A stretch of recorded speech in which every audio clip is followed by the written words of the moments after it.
Šimon Nemec sa zranil na tréningu, Quinn Hughes bol vymenený do neočakávanej destinácie, Timo Meier nečakane opustil tým New Jersey, Edmonton Oilers sa konečne zbavili svojej brankárskej ťarchy, Slovensko skončilo na prvom mieste v predstavení nových dresov a Connor Bedard sa nešťastne zranil v samotnom závere zápasu. Ja som hokejový fán a pokúsim sa vám prinášať tie najhorúcejšie novinky z hokejového sveta. Slovenský hokejista Šimon Nemec bude istý čas absentovať v zostave klubu NHL New Jersey Devils. 21-ročný obranca si privodil bližšie nešpecifikované zranenie v dolnej časti tela na piatkovom tímovom tréningu. Istý čas bude absentovať. Nemec sa zranil na tréningu a chýbal na jeho poslednej polovici. O jeho návrate na ľad sa stále rozhoduje. Musíme vyriešiť presný časový harmonogram. Vyjadril sa pre oficiálnu stránku súťaže tréner Devils Sheldon Keefe. Klub zámorskej hokejovej NHL Vancouver Canucks vymenil svojho kapitána Quinna Hughesa do Minnesota Wild. Za produktívneho obrancu a držiteľa Norrisovej trofeje z roku 2024 získal útočníkov Marka Rossiho, Liama Elgrena, obrancu Ziva Bujuma a výber v prvom kole budúcoročného draftu. Chceli by sme sa poďakovať Quinnovi za jeho čas strávený s tímom Vancouver Canucks. Uviedol v oficiálnom komuniké Jim Rutherford, prezident hokejových operácií Vancouveru. Quinn je skvelý človek, skvelý hokejista a jeden z najlepších hráčov Canucks všetkých čias. Máme šťastie, že sme za neho získali z Minnesoty veľmi dobrých mladých hráčov. Budú kľúčovou súčasťou prestavby, v ktorej sa momentálne nachádzame. Pre klub to určite nie je ľahký deň, priznal generálny manažér Canucks Patrick Elvin.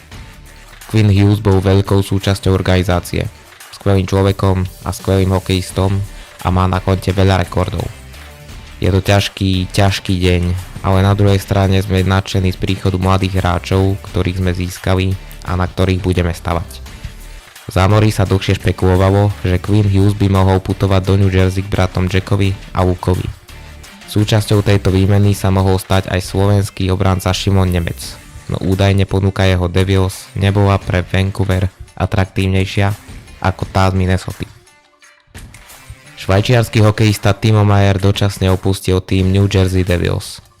Dôvodom sú zdravotné problémy v jeho rodine.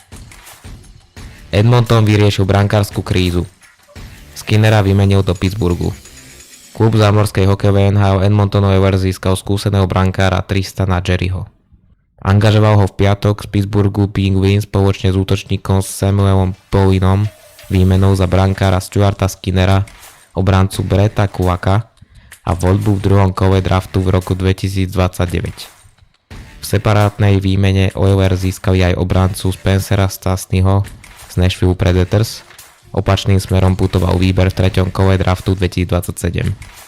Olejári sa rozhodli týmito krokmi vyriešiť dlhodobé problémy v bránkovisku.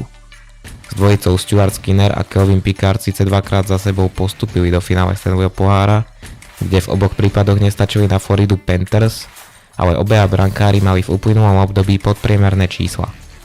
27-ročný Skinner odchytal v tejto sezóne za Edmonton 23 duelov, v ktorých dosiahol úspešnosť zásahov 89,1% a priemer 2,83 inkasovaného gólu na zápas. 30-ročný Jerry takisto nemá za sebou úspešné obdobie. V minulom ročníku ho Penguins na istý čas poslali aj do farmárskej AHL. V prebiehajúcej sezóne sa však štatisticky zlepšil. V 14 stretnutiach priviedol tučniakov k 9 víťazstvám, pričom zaznamenal úspešnosť zákrokov 90,9% a priemer 2,66 inkasovaného gólu na zápas. Slovensko bude mať na olympiáde najkrajšie dresy. Do najlepšej trojice sa dostali aj Spojené štáty a Česko. Fanúšikovia aj odborníci sa zhodujú, že medzi predstavenými sadami sú jasní favoriti. Podľa prestížneho zámorského portálu Bleacher Report dokonca patria slovenské dresy na úplný vrchol. Och, toto je ono. Tak začal portál hodnotenie slovenských dresov pre olympiádu. Už vieme, ako dobre sa červená, biela a modrá hodia k hokejovým dresom, ale s týmto vzhľadom budú Slováci zďaleka najlepšie oblečeným tímom turnaja, uviedol Bleacher Report. Slovensko bude mať v skupine so Švédskom, Fínskom a Talianskom plné ruky práce A aj keď to nie je práve skupina smrti, bude to rozhodne najmodnejšia skupina na turnaji. Kanadský talentovaný útočník Connor Bedard sa zranil v závere zápasu proti St. Louis pri boji proti centrovi domácich Braydonovi Shanovi.